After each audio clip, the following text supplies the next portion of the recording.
Mu biseera by'obulamu abadde sipiika Jacob Oulanyah abadde ayambala n'atonnya mmuuli era ng'abadde yeegombesa bangi.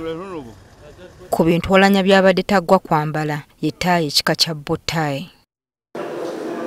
Obwagazi bw'ettaayi ekika kino oboolyawo kye kyaviirako abamukungubagira okukola ekimuli mu nkola ya bottaayi era ng'awatuukira abakungubazi w'okisanga.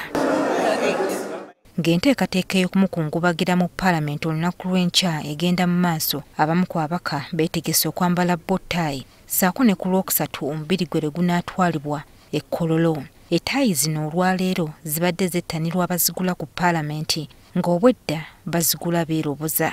Okuva olwo sambalangako bottaayi again, naye olw'okujjukira munnaffe eyali ayagala nnyo bwa smart ate nga yambala nnyo bottaayi buli lunaku, nange nsazeemu tinja kumuwa ekitiibwa ekyo okumujjukirako byabadde atulaga. Akabonero ka kumujjukira ate ensonga ennyambaze ya red era nze ngenda kwambala ya red. Ffenna tukimanye nti buli yazaalibwa ng'olina omusaayi olina okuloza ku kufa. N'olwekyo bottaayi eya red njagala ebe ng'etunda obubaka nti koleera nnyo obulamu bwo ng'oli mu nsi. So I have bought mine as a sign of honoring him. As our mentor here, he has been our mentor, friendly. Ettaayi zino bazittunze $50,000. Oh, it goes for 50,000 each. Yeah, these ones, and this is what our badges. Yeah, for a fallen person.